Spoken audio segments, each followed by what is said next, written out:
14 सितंबर 1931 को जो मीर वाइज मोहम्मद यूसुफ शाह साहब थे, उन्होंने श्रीनगर से डोगरा हुक्मरानों के खिलाफ जहाद का फतवा दे दिया। कब दिया? 14 सितंबर 1931 को जहाद का फतवा दिया। और उसके बाद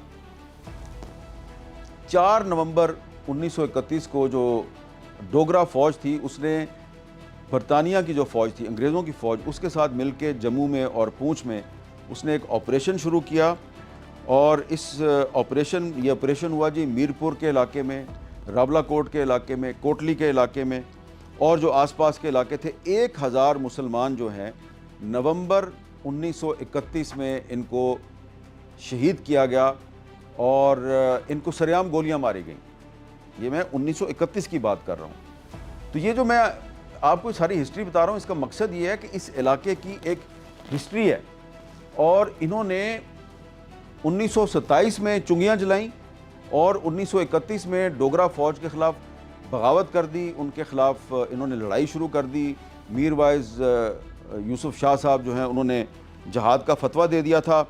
और फिर ये 1931 का जो वाक़या है, इसके बाद जो फ़तेह खान करेलवी साहब थे, उन्होंने दीगर जो इस इलाके के जो मुसलमान रहनुमा थे, उनके साथ सलाह मशवरे के बाद वो लाहौर आए, अल्लामा इकबाल से मुलाकात की और इस कंसल्टेशन में शेख अब्दुल्ला भी शामिल थे।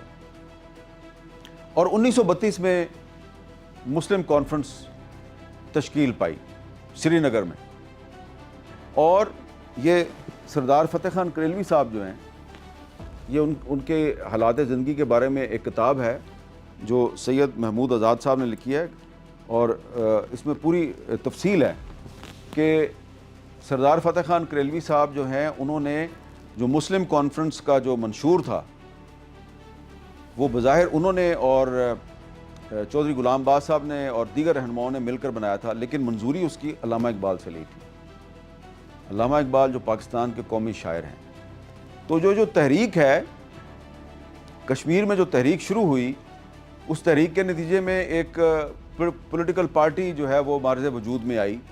उस पॉलिटिकल पार्टी के पीछे भी हमें अल्लामा इकबाल नज़र आ रहे हैं। कश्मीर की तहरीक आज़ादी का ऐलान भी अल्लामा इकबाल कर रहे हैं लाहौर में। और उसके बाद इसी सरदार फ़तेह मोहम्मद ख़ान करेलवी साहब जो हैं, इनके बारे में जो किताब है, इसमें यह भी बताया हुआ है कि जब फिर 23 मार्च 1940 को लाहौर में ऑल इंडिया मुस्लिम लीग का जलसा हुआ, तो उसमें एक पूरा डेलीगेशन शरीक हुआ जम्मू कश्मीर के मुसलमानों का। और उसमें ये बुज़ुर्ग भी शामिल थे। फ़तेह खान करेलवी साहब जो आज़ाद कश्मीर के साबिक़ सदर सरदार सिकंदर हयात के वालिद बुज़ुर्गवार थे। और उसके बाद फिर आपको पता है कि 1947 में जब 14 अगस्त को पाकिस्तान बन गया, तो इब्तिदा में ख्याल था कि जम्मू कश्मीर पाकिस्तान का हिस्सा बनेगा। लेकिन फिर जब ये पाकिस्तान का हिस्सा नहीं बना, तो फिर जगह जगह पर बगावत हो गई। और जगह जगह जब बगावत हुई, तो उसमें नीला भट्ट से सरदार अब्दुल क़य्यूम ख़ान साहब थे, पूंछ के इलाके में सरदार इब्राहिम ख़ान साहब थे, मंग के इलाके में कर्नल शेर ख़ान साहब थे, कर्नल ख़ान मोहम्मद ख़ान साहब थे और बहुत से बुज़ुर्ग थे। अब ये जो कर्नल शेर ख़ान साहब हैं, ये मैं आपको बताना चाहता हूँ कि इनका क्या ताल्लुक़ बनता है पाकिस्तान के साथ। कर्नल शेर मोहम्मद ख़ान साहब एक बुज़ुर्ग रिटायर्ड फ़ौजी अफसर थे। 72 साल उनकी उम्र थी। और 1947 में उन्होंने पहले डोगरा फ़ौज के ख़िलाफ़ जहाद शुरू किया और ये जो इलाके हैं अपने मंग का इलाका और दीगर इलाके, उनको आज़ाद करवाया। और फिर उसके बाद ये इंडियन फ़ौज के ख़िलाफ़ लड़ते रहे। और इनके साथ जो कबायली इलाकों से जो पख्तून आए थे, अफ़गानिस्तान से जो पख्तून आए थे, वो भी इनके साथ थे। तो ये कर्नल ख़ान मोहम्मद ख़ान और कर्नल शेर ख़ान और बहुत से दीगर जो रिटायर्ड फ़ौजी अफसर हैं, ये बड़ी तादाद में फ़ौजी अफसरान जो हैं, इन्होंने मज़ाहमत शुरू की और अपने अपने इलाके आज़ाद करवाए। और ये जो कर्नल शेर ख़ान साहब हैं, ये 9 जुलाई 1948 को मंग के करीब एक इलाका है छज्जा टॉप, छज्जा पहाड़ी, ये वहाँ पे शहीद हो गए। 72 साल की उम्र में ये शहीद हुए। और इनका एक साथी था जो पख्तून था, उसका नाम था गालिब ख़ान, वो भी उनके साथ था। तो गालिब खान जो है उसने बाद में अपने पोते का नाम रखा कर्नल शेर खान, और ये जो गालिब खान था इसका ताल्लुक सवाबी से था, और इनका जो पोता है वो बाद में जो 1999 की जो कारगिल की जंग थी उसमें कैप्टन कर्नल शेर खान शहीद के नाम से मशहूर हुआ, जिसको कि पाकिस्तानी फ़ौज ने निशान हैदर भी दिया।